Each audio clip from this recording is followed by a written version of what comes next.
바울도 전도자지만 굉장히 강인한 사람처럼 보이지만 위로가 필요한 전도자이기도 합니다. 오늘 15절에 보니까 바울이 그들을 보고 하나님께 감사하고 담대한 마음을 얻으니라. 다른 말로 하면 위로를 얻었다. 그 위로 때문에 담대함을 얻게 되고 또 하나님 앞에 감사하게 되었다라고 하는 오늘 이 본문의 내용입니다. 그래서 제목을 전도자를 위로하시는 하나님이라. 여러분도 위로가 필요하지 않습니까? 그죠? 저도 위로가 필요합니다. 모든 사람은 위로가 필요하죠. 이사야 66장 13절에 보니까 하나님이 이렇게 말씀하십니다. 어머니가 그 자식을 위로하듯이. 자식은 그 어머니의 품이 굉장히 필요하지 않습니까? 그러니까 어머니가 그 자식을 위로하듯이 내가 너희를 위로할 것이니라. 하나님이 우리를 위로하신답니다. 아까 우리 찬송도 불렀지 않습니까? 참 이 땅에 사는 게 쉽지가 않은 거죠. 하나님께서 주시는 참된 위로와 평안이 우리에게 임해야 되는 겁니다. 하나님이 오늘 우리에게 그 위로를 주시겠다라고 말씀하십니다. 여러분이 오늘 이 말씀으로 또 한 주간 살아가면서 하나님의 큰 위로를 얻으시기를 예수 이름으로 축복합니다. 우리는 서론적으로 두 가지를 한번 생각해 봅시다. 첫 번째는 복음사역의 가치와 그 중요성에 대해서 한번 생각해 봅시다. 우리는 복음이 얼마나 중요한지를 알고 있습니다. 이 시대의 흐름을 보면 우리는 이 복음이 오직이라는 것을 알고 있어요. 성경은 계속 우리에게 복음은 오직이라고 계속 말씀하고 있습니다. 다른 이로서는 구원을 얻을 수 없다라고 얘기하고 천하 사람 중에 구원 얻을 만한 다른 이름을 주신 적이 없다라고 성경은 말씀하고 있습니다. 근데 그 길은 예수 그리스도밖에 없다라고 성경은 계속 말씀하고 있는 거죠. 제가 어제 어떤 분한테 복음을 증거했습니다. 이분이 어릴 때부터 계속 교회를 다녔던 분이고 직장생활 하면서 교회를 이제 안 다니고 있는데 그 어머니가 이제 굉장히 신앙생활 잘 하시는 분이니까 이제 신앙생활 잘하는 이제 여자를 아내로 맡도록 이렇게 인도한 거죠. 근데 이분은 이제 교회를 안 나가세요. 또 가끔씩 이제 교회를 나가게 되면 이제 자녀와 함께 이제 아내와 함께 교회를 나가게 되는 겁니다. 근데 이분이 복음을 들어본 적이 없다는 겁니다. 저보다 10살 많으신 분인데 복음을 들어본 적이 없는 거예요. 어릴 때부터 계속 교회를 다녔지만 복음에 대해서 들어본 적이 없다고 저한테 얘기를 하더라고요. 그래서 제가 앉아서 커피 한잔 하면서 제가 복음을 쭉 전했어요. 우리 이 복음 사역의 가치와 이 은혜가 어떤 것인지를 아까 우리 장로님도 포럼에 있지 않습니까? 현장 나가 복음을 전해보니까 복음 받는 사람들이 극히 소수더라. 근데 내가 복음을 받고 우리가 복음 받아가지고 이 자리에 앉아있는 것이 얼마나 하나님의 은혜고 축복인 것을 포럼을 하셨어요. 우리의 사역이 이 복음을 전하는 이 사역이 얼마나 가치 있는 것인지. 근데 이 시대의 흐름을 보면 오직 예수라고 하는 이 복음의 가치를 완전히 땅에 떨어뜨리게 된 겁니다. 수많은 신학자가 나왔지만 자유주의 신학자들은 이 복음의 가치를 얼만큼 떨어뜨렸냐면 성경은 그냥 그 시대에 그들이 믿었던 하나의 역사적인 책으로만 치부해버리는 겁니다. 그리고 뭐라고 하냐면 모세오경을 그냥 신화다라고 얘기를 하는 거죠. 그리고 예수님께서 일으켰던 수많은 기적들을 다 부정합니다. 그러니까 그들이 말하고 있는 이 성경 안에서 진리는 더 이상 예수는 구원자가 될 수 없는 거죠. 구원자 될 수 없도록 완전히 그렇게 치부욕을 만들어버렸어요. 똑같은 성경을 보고 있는데도 어떤 사람에게는 이 복음의 가치가 커서 복음을 전하는 굉장한 능력과 힘이 되지만 어떤 사람에게는 구원을 얻을 수 없는 책으로 전락되어 버린 거 아닙니까?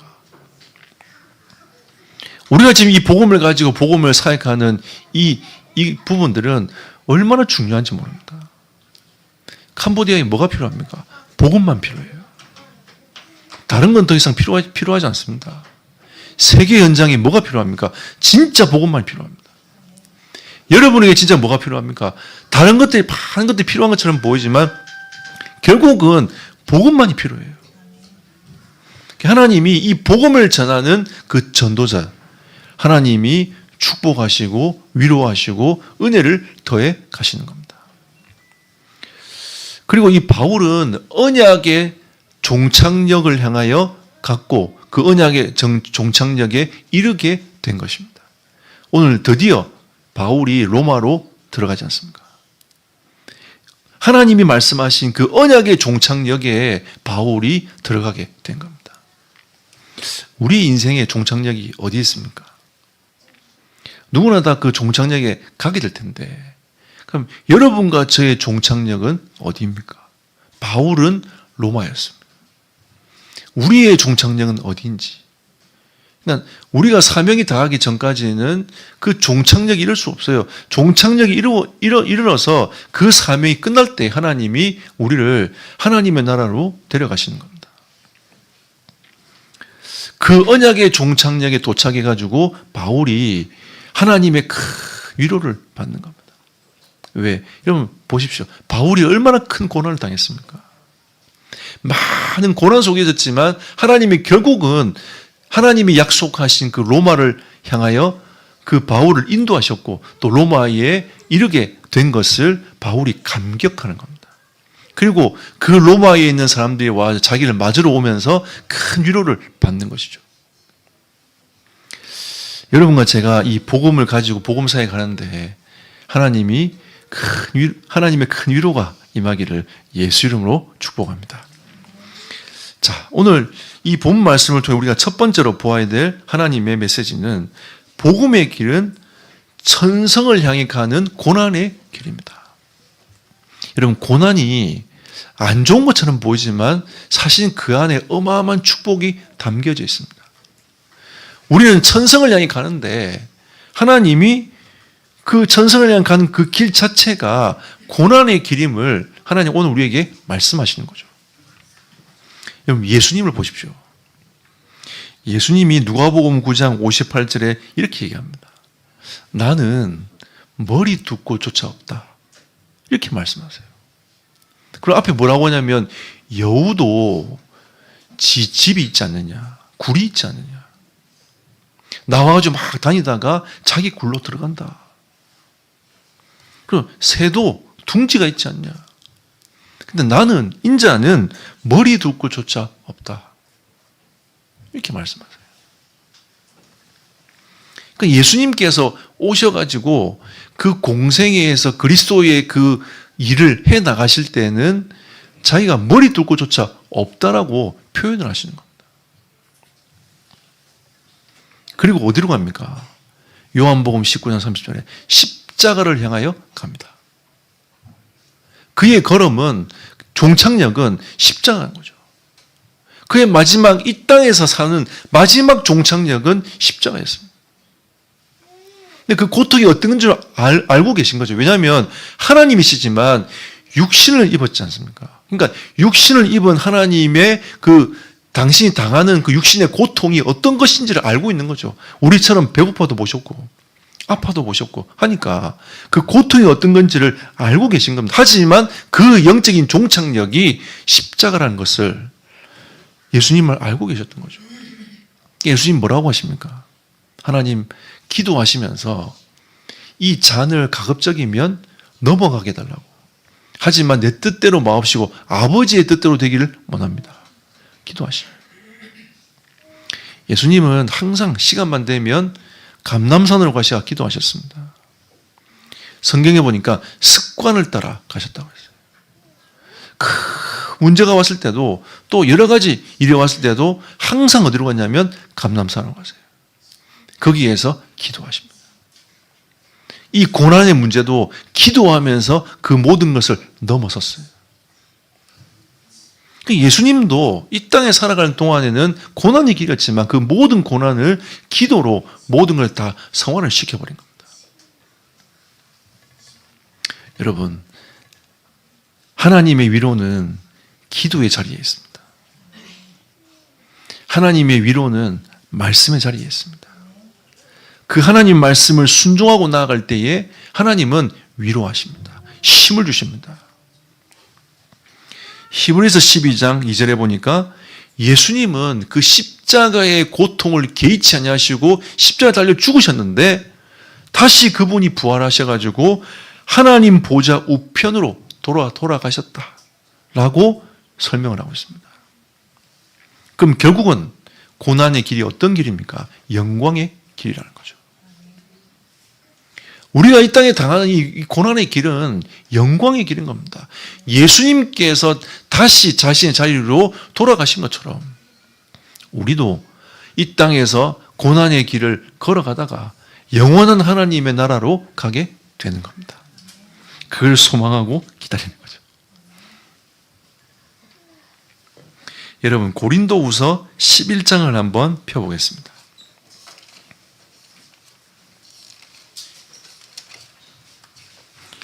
이 구절은 읽어보는 것이 훨씬 더 우리에게는 유익할 것 같습니다. 고린도후서 11장 23절부터 27절까지 바울이 어떤 고난을 당했는지 우리 같이 바울이 쓴 서신서를 통해서 한번 같이 보도록 하겠습니다. 23절 27절까지 교독하겠습니다. 그들이 그리스도의 일꾼이냐 정신없는 말을 하거니와 나는 더욱 그러하도다. 내가 수고를 넘치도록 하고 옥에 갇히기도 더 많이 하고 매도 수없이 맞고 여러 번 죽을 뻔하였으니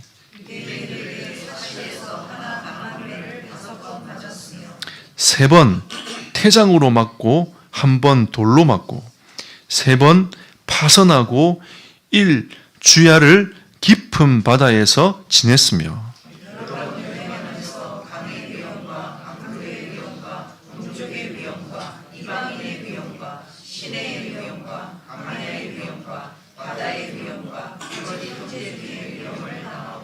합독하겠습니다. 또 수고하며 애쓰고 여러 번 자지 못하고 줄이며 목마르고 여러 번 굶고 춥고 헐벗었노라. 이게 바울의 여정이었어요. 바울이 사실은 이 그리스도를 택하지 않았다면 이런 고난을 당할 이유가 없죠. 복음을 선택하지 않았으면 이런 고난을 당할 이유가 없습니다. 자, 고린도후서 이 11장을 읽으면서 그래, 이걸 내가 어떻게 표현할 수 있을까? 이 고난을 어떻게 표현할 수 있을까? 이 바울의 언어로 우리가 같이 읽으면서 이 고난을 글로서 일단 체유를 한번 해보자. 느껴보는 거죠. 그러니까 바울이 뭐냐면 많은 고난을 내가 당했다. 읽으면서 이렇게 고난 당한 사람이 있습니까? 없잖아요. 그죠? 제가 볼 때는 우리 성도님은 이렇게 고난 당한 사람 없어요. 저도 이런 고난 당해본 적이 없고, 우리 뭐 대충 고난 당해봐야 지난번에 인도 갔다가 그 쫓겨난 거, 하루 이틀 IP 거기서 그냥 밥도 제대로 못 먹고 제대로 못 씻고 폰 뺏기고 뭐 이 정도밖에 없어요. 그냥 약간 이제 물질적인 손해 보고 뭐 이 정도밖에 없는 건데 바울을 보면 쭉 오늘 메시지 읽었지 않습니까? 이런 고난을 많은 고난을 내가 당했다. 무엇 때문에? 복음 때문에. 그냥 복음의 길을 걸어가는 사람들은 고난의 길을 갈 수밖에 없는 것입니다. 우리가 때로는 형통 이렇게 하니까 그냥 우리의 생각에 자꾸 내 마음대로 내 뜻대로 하나님이 모든 것을 다 바꾸고 가시는 그냥 부적 같은 하나님 이런 거죠.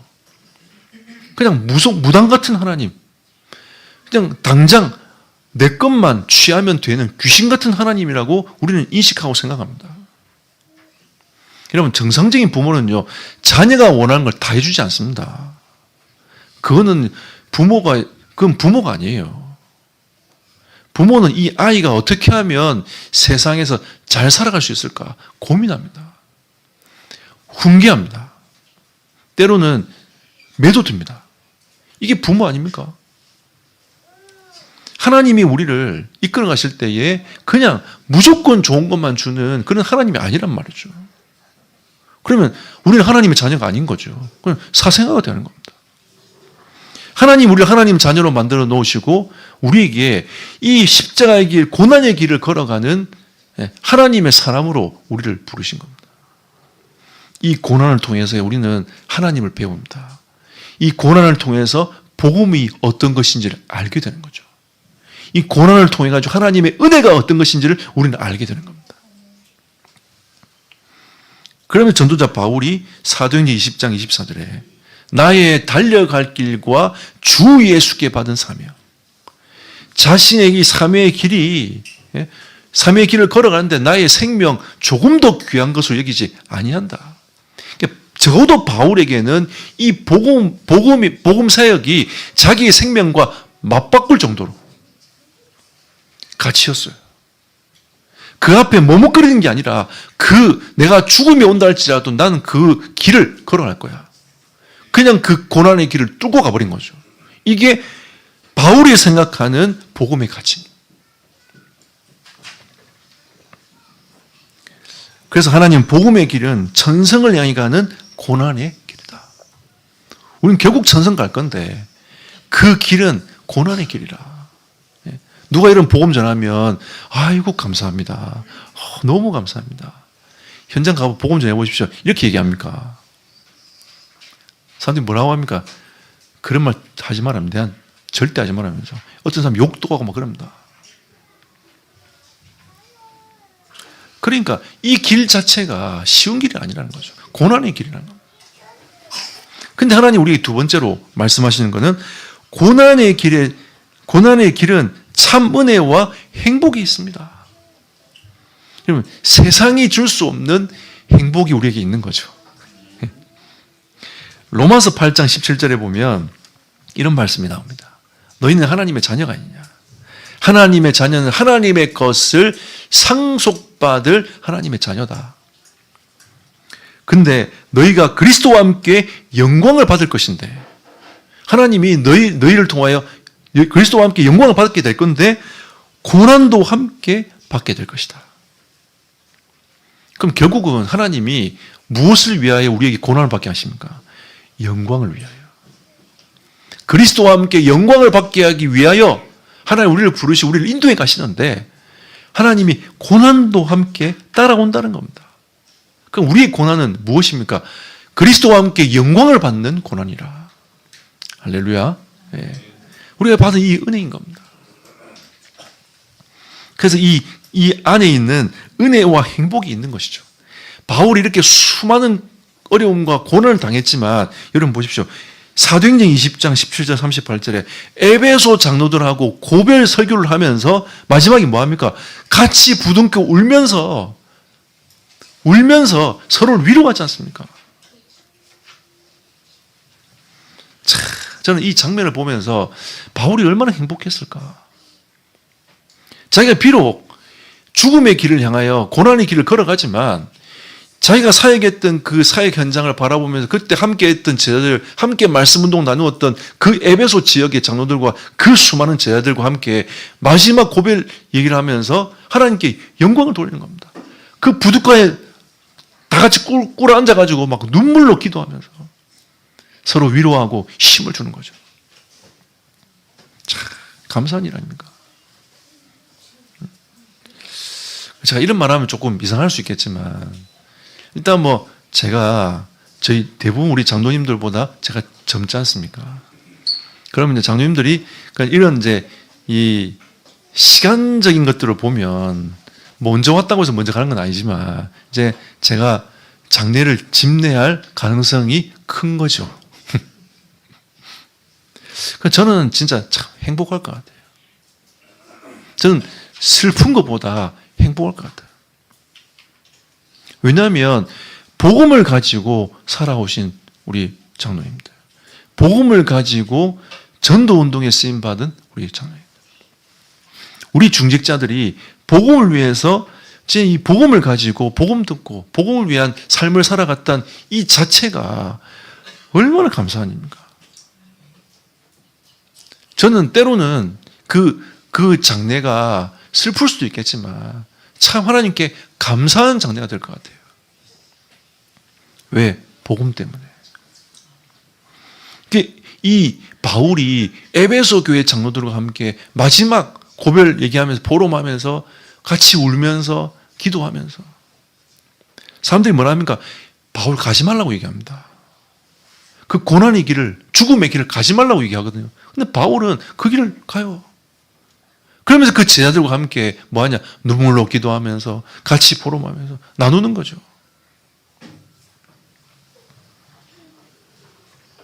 여러분, 바울이 얼마나 행복했겠습니까? 여러분, 그 매 맞아갖고 죽게 된 딱 그 상황이 어디입니까? 사도행전 14장 19절 23절에 보니까 루스드라에서 전도하다가 자기 돌 맞아갖고 사람들이 죽었다 생각해서 성문 밖에 버렸단 말이에요. 그 제자들이 그 버려진 바울 곁에 가보니까 바울이 그때 깨어난 겁니다. 죽다 살아난 거죠. 바울이 정신 차려가지고 내가 이제 죽다 살아났으니까 조금 몸을 추스려보자. 이게 아니라 바로 다시 루스드라로 들어가가지고 제자 사역에 갑니다. 그때 찾은 인물이 누구죠? 디모데입니다.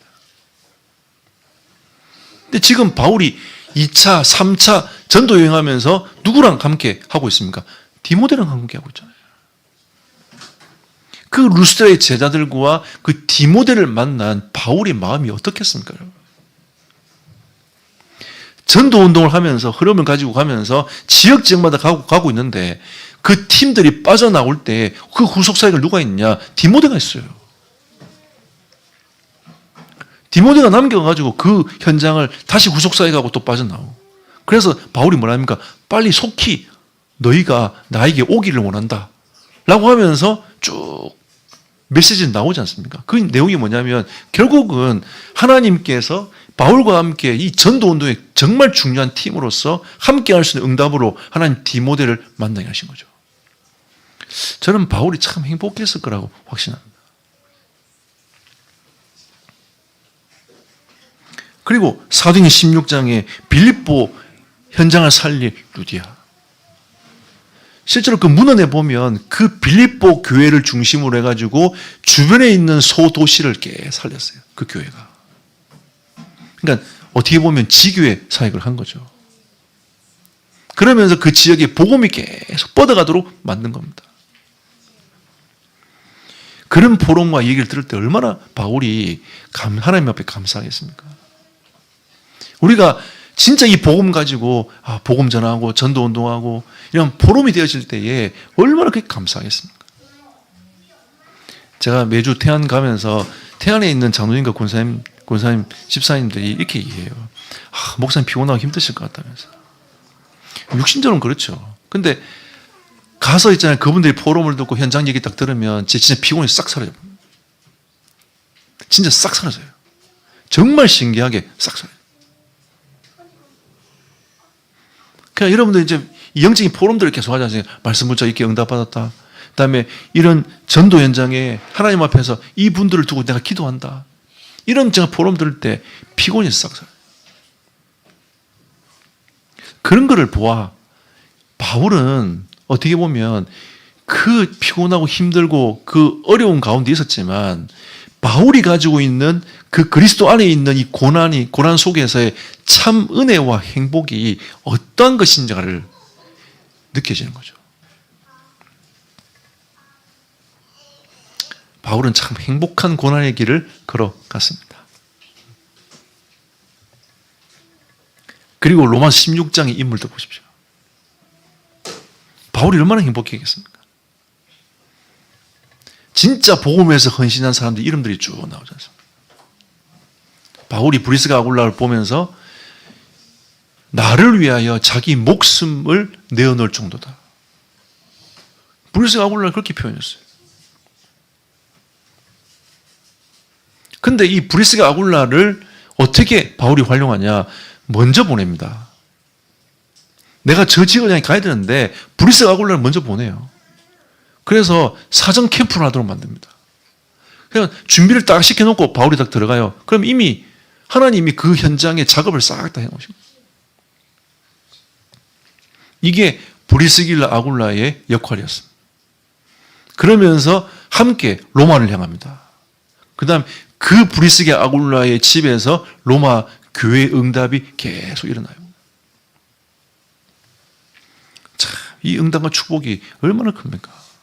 그런 현장들을 쳐다보면, 그런 제자를 쳐다보면서 이 바울이 하나님께 얼마나 감사했겠습니까? 고난의 길이 어느 날 그 고난이 아니라 그 고난이 완전히 사라질 만큼 하나님 앞에 감사하고 영광 돌릴 만큼 감옥에 있는 것이 감옥이 아니라 하나님께 너무 감사할 만큼 빌립보 교회에 편지 보내면서 감사하다고 했지 않습니까? 뭐라고 했죠? 내게 능력 주신 자 안에서 내가 모든 것을 할 수 있다. 나는 감옥에 갇힌 게 아니다. 그러면서 바울이 믿음을 고백을 계속 해나갑니다. 우리는 그걸 위대하다 이렇게 얘기합니다. 바울은 하나님이 주신 그 은혜 속에 강한 사람이었습니다. 고난의 길 속에서 행복한 사람이었습니다. 그러면서 하나님의 은혜를 통하여 그런 축복의 만남들이 계속 되어진 것이죠. 우리는 복음의 길을 걸어가면서 고난의 길을 선택하잖아요. 하나님이 우리의 만남을 축복하십니다. 제가 복음을 선택하지 않았다면 어떻게 여러분을 만날 수 있겠습니까? 자, 이건 하나님의 은혜고 전 축복이라고 확신합니다. 오늘 사도행전 28장 11절 15절에 보니까 제자들로 인하여 바울이 큰 위로를 받습니다. 바울은 로마를 간 적이 없어요. 근데 로마에 있는 성도들이 나와가지고 바울을 맞이합니다. 오늘 이 말씀에 보면 15절에 그곳 형제들이 우리 소식을 듣고 앞비오 광장과 트레이스 타베르네까지 맞으러 나왔다고 했어요. 그 소식을 듣고 수십 킬로를 걸어서 온 겁니다. 바울을 맞으려고 수십 킬로를 걸어서 온 거예요. 바울이 온다는 소식을 듣고 로마에 온다는 소식을 듣고 수십 킬로를 걸어와가지고 자기들이 바울을 맞으러 온 겁니다. 어떻게 만날 줄 알았어? 근데 그 사람들이 바울을 맞이하기 위해서 수십 킬로를 걸어서 들어오는 거죠. 왜? 그들도 생각하는 이 복음의 가치, 전도자의 가치가 어떤 것인지를 그 사람들도 알고 있었다는 겁니다. 이런 만남을 어떻게 할 수 있겠습니까? 이런 게 하나님의 은혜고 행복이 아니겠습니까?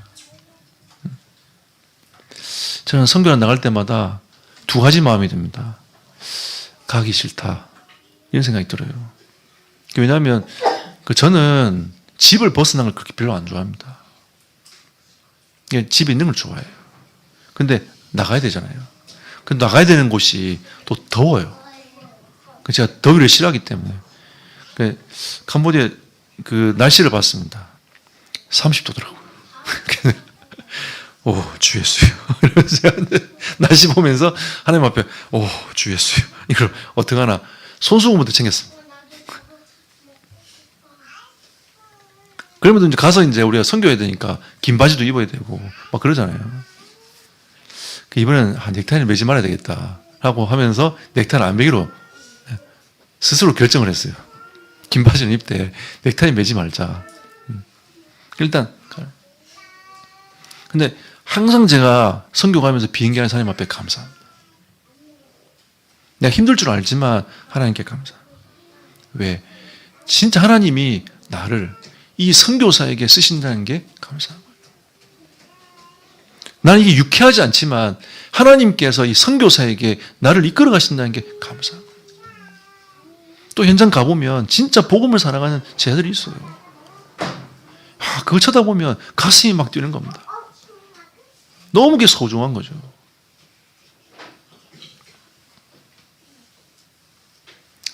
이번에 그 캄보디아 선교사님도 자식이 없어요. 자녀가 없어요. 하나님 안 주신 거죠. 선교사님 이런 고백을 하시더라고요. 캄보디아 아이들이 제 자녀입니다. 이 고백을 하시는 거예요. 그 고백을 딱 듣는데 참 하나님께 감사하더라고요. 우리는 선교사님이 선교를 잘하든 못하든 일단 하나님이 그곳에 선교사님을 보내신 거 아닙니까? 그러면 그 현장 속에서 하나님의 절대 계획을 우리가 어떻게 볼 것인가? 이게 우리가 바라봐야 될 하나님 주시는 영적인 눈인 거죠.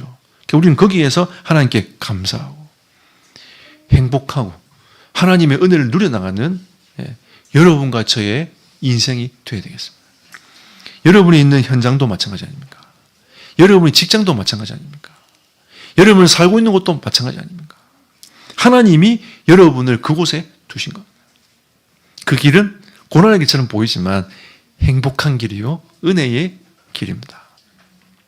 할렐루야. 네. 여러분 이렇게 오늘부터 믿음의 고백을 하십시오. 내가 있는 곳이 가장 행복하고 은혜의 자리다. 아멘. 네. 고백하십시오. 그런가 생각하지 말고 그냥 감사하세요. 우리 자꾸 고민하고 생각하면 여러분 수준에 빠지기 때문에 안 돼요. 하나님 앞에 무조건 감사하십시오. 네. 하나님 나를 이 가정에 보내심을 감사합니다. 나를 이곳에 살게 하심을 감사합니다. 하나님 나에게 이러한 직업을 주신 하나님께 감사합니다. 감사함으로 하나님 앞에 계속 고백하십시오. 저는 처음에 공주가 너무 불편하더라고요. 네. 너무 불편해요. 야, 내가 이곳에 살 수 있을까? 뭐 이런 생각도 많이 하고, 약간 뭐 정도 별로 없는 것 같고, 묵뚝뚝하고, 약간 뭔가 이렇게 안에 능구리가 하나 들어가 있는 것 같고, 막 이런 생각이 많이 드니까 이 저하고 안 맞는 거죠. 그러니까 이게 3년 동안 제가 계속 갈등했어요. 다시 돌아가야 되나? 이런 갈등들을 계속 하고. 그래도 저는 한국에 있으니까 돌아가려면 갈 수 있잖아요. 우리 선교사님은 돌아가고 싶어도 못 돌아가. 근데 제가 어느 날 가만히 보면서 깨달았어요. 하나님 깨닫게 하시더라고요. 왜냐하면 하나님이 나를 공주에 오게 한 것은 신의 한 수였어요. 나를 전도자 삼게 하기 위해서, 나를 바꾸고 하기 위해서, 나를 하나님이 쓰시기 위하여, 나를 변화시킬 수 있는 가장 좋은 장소가 공주였던 겁니다. 그래서 저는 하나님 앞에 감사했습니다. 여러분을 하나님이 쓰시기 위해서 가장 좋은 교회가 이 교회예요. 저는 확신합니다. 그래서 하나님이 이걸 통해서 하나님의 절대 계획을 이루어 가시는 거예요. 하나님 주권을 믿습니까? 저는 믿습니다. 하나님이 가장 좋은, 하나님이 여러분과 저를 만나야, 저는 가장 좋은 성도를 하나님이 여러분을 만나게 하신 거죠. 이거는 하나님의 절대 계획 속에 있는, 하나님의 은혜와 행복이 이 속에 다 있는 겁니다. 저는 여러분 쳐다보면서 하나님께 감사하고 영광을 돌려드리고, 여러분은 교회를 쳐다보고 또 저를 쳐다보고 하나님께 감사하고 영광을 돌려드리고, 우리는 서로에게 위로가 되고 또 하나님을 바라보면서 위로가 되는 은혜의 교회가 되기를 축복합니다. 많은 분들 우리 교회를 쳐다보면서 좀 너무 메마른 거 아니냐, 너무 이렇게 좀 너무 깊은 묵상을 하시는 분들이 아닌가, 이렇게 오해를 하시더라고요. 네. 이 오해가 아닙니다, 여러분. 여러분 속에 있는 주님의 그 사랑과 그 은혜를 마음껏 이제 표출해 보십시오. 마음껏 표출. 저는 알고 있습니다. 여러분이 얼만큼 하나님을 사랑하는지, 성도를 사랑하는지, 교회를 사랑하는지 알고 있습니다. 이걸 여러분들이 표현해가고 표출 한번 해보십시오. 충청 사람처럼 알겠지 하고 그리 유하고 앉아 계시지 말고 이걸 표출해.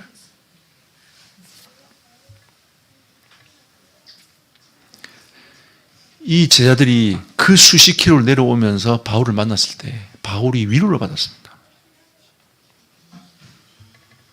그 위로, 우리가 표현 안 하면 어떻게 합니까? 그죠? 표현해야 돼요. 그러니까 이들은 걸음을 걸어와가지고 바울을 맞으러 온 겁니다. 그게 표현인 거죠. 자기의 삶도 있을 거고 자기의 여러 가지 있을 때 그걸 내려놓고 내려오고.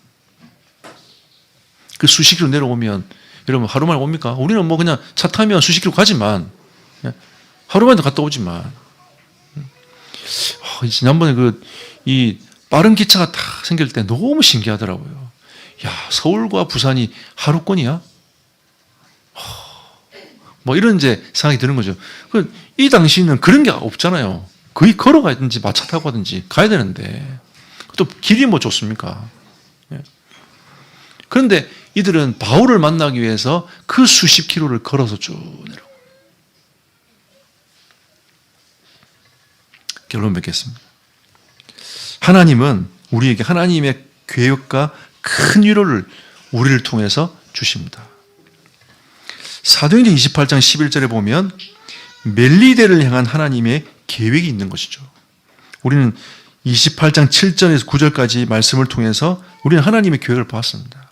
하나님은 그 현장, 그 섬을 향한, 그 섬을 복음하기 위한 하나님의 계획이 있었던 거죠. 그리고 오늘 28장 11절에 보니까 석 달 후에 그런 얘기가 있습니다. 멜리데 섬에 머물러 가지고 석 달 동안 있었다는 겁니다. 하나님이 이 멜리데 섬이 복음화될 수 있는 가장 중요한 이 석 달, 멜리데 섬에서 교회가 세워지고 거기서 감독이 나오는 가장 중요한 이 석 달, 성경은 왜 이 석 달을 얘기를 하고 있을까요? 석 달 후에라고 했습니다. 그러니까 그 현장에 제자가 세워지고 바울이 떠나도 거기에서 진짜 교회를 세우고 하나님의 나라를 이루어 나갈 수 있는 영적 시스템이 세워지는 그 석 달입니다. 그래서 하나님이 그걸 할 수 있도록 앞에서 복음 증거와 치유의 역사를 하나님 이미 주신 거죠. 오늘 사도행전 28장 13절 15절 오늘 이 말씀에 보면 하나님께서 이런 만남들을 그 중간중간에 사람들을 만나게 하시는 거 아닙니까? 그럼 14절 보십시오. 거기서 형제들을 만나. 보디오를 갔더니 거기서 형제들을 만난 겁니다. 바울이 복음을 전한 것도 아닌데, 그죠? 근데 거기서 형제들을 만나고, 로마에서 바울이 교회를 세운 것도 아닌데, 거기에서 바울을 맞으러 내려왔지 않습니까? 이게 하나님의 선교입니다. 하나님이 행하시는 거죠. 사도행전 2장 10절에 보면 로마로부터 온 나그네라고 했습니다. 그 오순절 그 성령의 역사가 일어났을 때에 로마로부터 온 나그네. 많은 학자들이 뭐라고 하냐면 거기에 브리스길라 아굴라가 왔을 가능성이 크다. 이렇게 주석가들이 얘기를 하고 있어요. 딱 왔다라고 단정할 수는 없지만 브리스길라 아굴라가 왔을 것이고 적어도 그때 온 로마로부터 나그네를 통해 가지고 로마 교회가 세워졌다. 모든 학자들이 이렇게 얘기를 하고 있습니다. 그럼 이거는 하나님이 행하시는 거 아닙니까? 하나님이 행하시는 거예요. 하나님께서 로마로부터 온 나그네를 통해 가지고 로마 교회가 세워지도록 하나님이 만드신 거죠. 인도네시아 가보니까 우리나라보다 훨씬 더 100년, 200년 전에 이미 하나님은 인도네시아 복음을 위해서 한 섬을 또 한 지역을 하나님이 예비시켜 놓고 거기에서 목회자들을 계속 길러내시는 거예요. 그리고 인도네시아 전역에 목회자를 파송하는 거예요. 그 무슬림 지역에 목회자를 파송해가지고 교회가 계속 인도네시아의 기독교율이 10%입니다. 2,700만. 기독교인만 2,700만이에요. 하나님이 그 일을 하시는 거 아닙니까? 그것처럼, 이것처럼 로마로부터 온 나그네, 15개 나라의 그 나라에서 온 그 사람들을 통해서 하나님은 복음화의 문들을 계속 열어가신 겁니다. 그리고 사도행전 18장 1절 4절에 보면 로마에서 추방당해가지고 바울을 만나잖아요. 이런 하나님의 일련의 모든 과정들이 결국 나중에 로마가 복음화되어지는 응답을 하나님이 다 예비해놓고 계시는 겁니다. 여러분, 추방도 그리스도 예수 안에서는 은혜예요. 그렇지 않습니까, 여러분? 추방도 은혜라니까요. 아마 저는 인도에 꽂혀있기 때문에 인도가 문이 안 막혔으면 캄보디아 안 갔을 겁니다. 저는 인도에 2,000종족이 아직도 복음을 못 들은 2,000종족이 있기 때문에 제가 인도에 꽂혀있거든요. 인도 가야 된다. 그래, 인도에 꽂혀 있는데 하나님이 그 인도의 문을 막으셨어요. 딱 한 번 더 두 번째 딱 막으셨단 말이에요. 그럼 제가 캄보디아를 보겠습니까? 근데 그때 이제 우리 어디로 가지 하면 사역자들 모여가지고 포럼을 하는데 하나님이 만장일치로 캄보디아 가자. 그전에는 막 의견이 막 분분했거든요. 근데 이번 캄보디아는 만장일치로 딱 통과했어요. 성경에 보면 바울과 그 팀이 하나님께서 마게도냐로 가는 그 길을 다 인정하고 하나님의 뜻이라고 인정한 것처럼 저도 이번 캄보디아의 이 길을 하나님이 인도하시는 확신이라고 저는 확신하고 있습니다. 때로는 우리가 문이 막혀도 괜찮습니다. 문이 크게 열려도 괜찮아요. 그러니까 우리에게는 문이 막히든 열리든 그게 우리 기준이 되지 않습니다. 하나님의 계획이 있는 거죠. 추방을 당했지만 도리어 이것이 브리스가 아울라에게는 어마어마한 축복의 길이 되었습니다. 전도자를 위로하시는 하나님. 브리스가 아울라에게는 바울을 만난 게 큰 위로가 아니겠습니까? 그죠? 하나님께서 우리를 위로하실 겁니다.